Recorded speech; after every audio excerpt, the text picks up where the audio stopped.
All right, we're talking about CC Sabathia and Ichiro, as well as Billy Wagner getting into the Hall of Fame yesterday. And we thought it'd be great to talk to my colleague at the Yes Network, that is Joe Girardi, who managed CC and was the manager of that 2009 championship team. And Joe joins us now. Joe, it's Michael. How you doing? I'm great, Michael. How are you? Doing very well as well.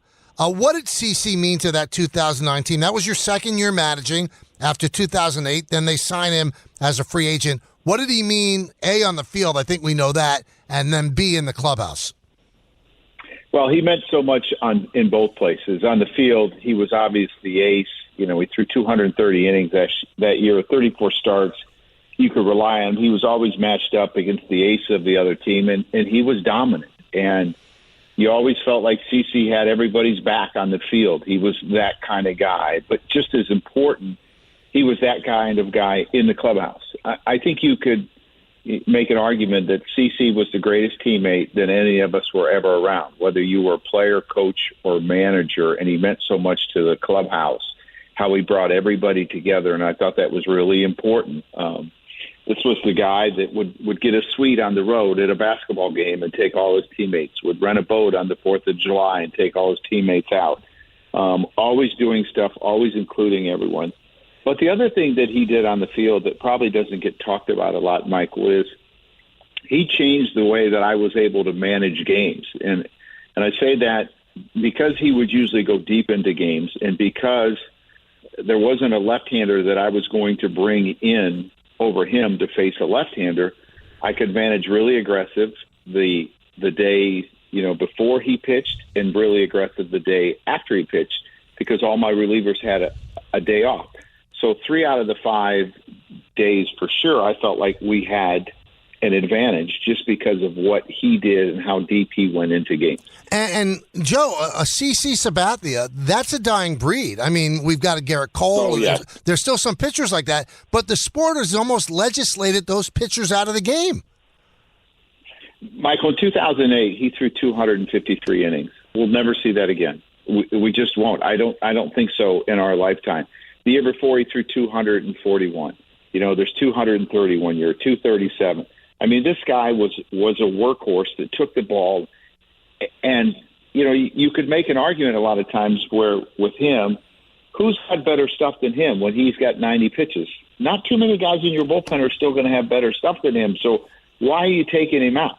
And even as he started to lose velocity, he figured it out. His biggest thing that he had to figure out when his stuff started to go down a little bit was the knee brace that allowed him to do what he needed to do on his front side when he landed. And he went through, Michael, I'm telling you, 4, 5, 6 knee braces until he found the right one. And once he found the right one, he became more effective again. So, I mean, at age 35, he's making 30 starts. I mean, that's impressive and going deep in the game. So I actually love the man. I was blessed to have managed a player like him, and he meant so much to my career as a manager and a person. I was talking to Dylan Betances yesterday, and he said, he looks at CC like a big brother. He said, and I think a lot of the people in that room feel the same way. He said, you would not find a kinder person, a more caring person. Mm-hmm. He said, but there was a switch that when he went between the white lines, he was really, really mean. Did you see that too? Oh, yeah, because he was so competitive. And I used to say he was like a big teddy bear. Off the field, he's a big teddy bear, and you just want to be around him. And he had that real loud laugh that was infectious. And, his mother meant so much to his career. I remember his mother telling me, if he acts up, you just call me, right? I mean, it was all about family and teammates and winning ball games. That's what CC was about. And we all remember what he did in Tampa, where he was going to lose a lot of money, if he threw at someone, and he was going to protect his teammate. And he didn't care about the money. He cared about what he meant to the team in winning ball games. And, again, we were also lucky to be around him, and what a great sign he was by the New York Yankees. Now, I remember, Brian, when he was pursuing him, Brian Cashman, he said he wanted to change the makeup of that room. Did he? I mean, was that a big change bringing in CC? I think so. I really do because of what he did. Like I told you, he brought everyone together and included everyone all the time and really made it a team.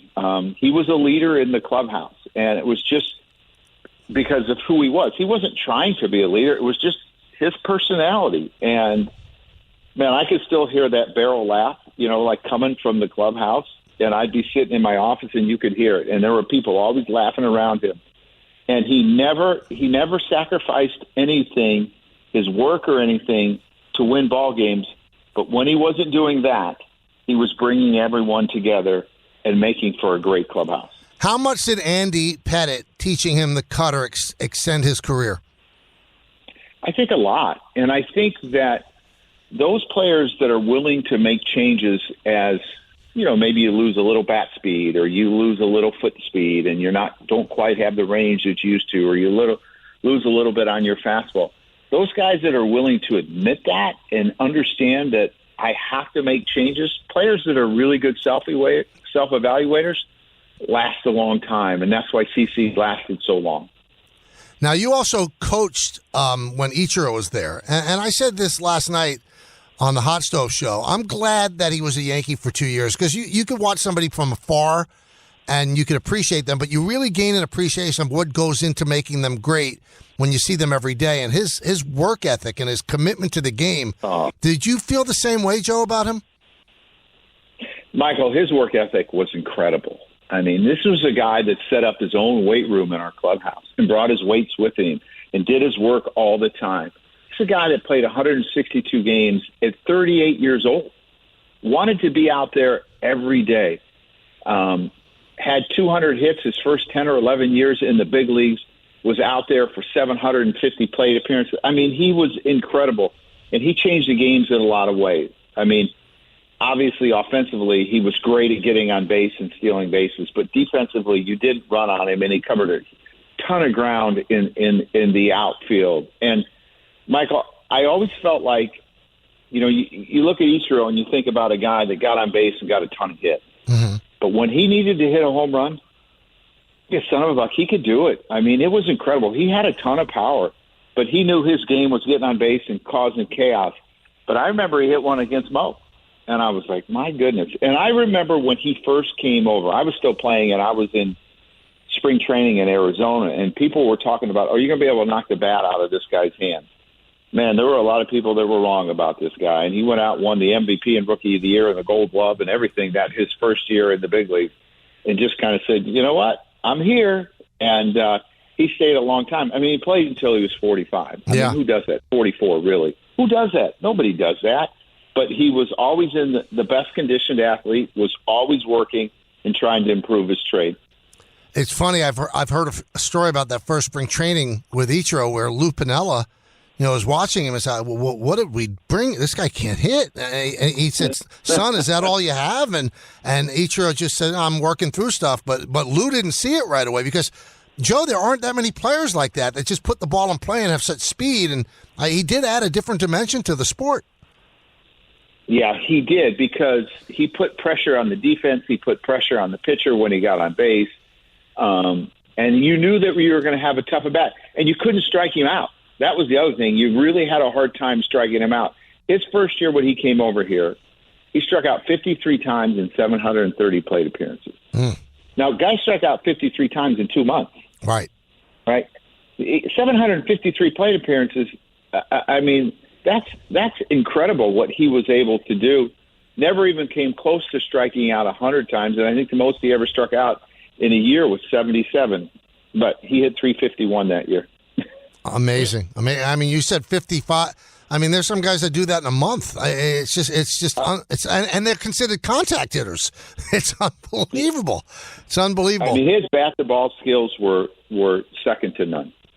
Now, and just finishing up, we're talking with Joe Girardi here on the Michael K. Show. And talking to Dellin about CeCe, I said, how many guys are like that in a major league clubhouse? And he paused and he said, I mean, you're lucky if you get one of them out of 25. He goes, and I think that might be more than there actually are. Was he right? Yes, absolutely. I mean, I think that, for so many people to say it's the greatest teammate he's ever around, you got to think that there weren't too many guys like him. Like, I used to think that Tim Raines was that kind of guy that could make anyone laugh and everyone feel comfortable. But CC took it to a whole nother level and was willing to make, substantial sacrifices financially to make it a team. And to buy a suite at a playoff game in Boston for a basketball game, that's not cheap. Right. To rent out a boat in Chicago on the 4th of July that houses the whole team and their wives and kids, that's not cheap. This guy did everything to just make it a team. And I agree with Dellin. You don't come around guys like him very often. And maybe you know the answer to this, Joe, because I was never able to find out. Why did he dislike Jackie Bradley Jr. so much? Because everybody I speak to say Jackie Bradley Jr. is the nicest guy, but CC just in his mind, I mean, he didn't like him at all. That's news to me. The only thing I would do is I'd go back and see what Jackie Bradley Jr. did his first few at bats, and if he had hit a home run or did something. But I had no idea he didn't like him. Oh, unbelievable! He would throw up and in him all the time, and like players would say, "What's the deal?" He just didn't like his face, I guess. I don't know. And maybe he bunted on him. He didn't like to be bunted on. Tried to bunt on him. Yeah, he tried to bunt. Yeah. Yeah. Well, I hope he didn't like that when you tried to bunt on him. Yeah, he didn't like that at all, especially with the knee the way it was. Anyway, thanks for coming on, Joe. Look forward to seeing you and working with you soon. It should be a fun year. Thanks, Mike. I'll see you at the end of March. Have a great day. That is Joe Girardi, so some good stuff from him. One of a kind teammate. So we see what he was on the field. But I've heard those stories, especially in his first spring training. He would buy suites and bring whichever member of the team that wanted to go with him to an Orlando Magic game. They would go from Tampa and drive to Orlando and go to the game. And he'd do that with the Tampa Bay. I mean, just all on his dime. All on his dime. Very generous. And there aren't many people like that, because even some people that you read about and you hear about, the great leaders, it's selective. They led some, they didn't lead everyone. But CC was all-inclusive for sure. Amazing stuff. So congratulations to Carson Charles Sabathia getting into the Hall of Fame on his first try.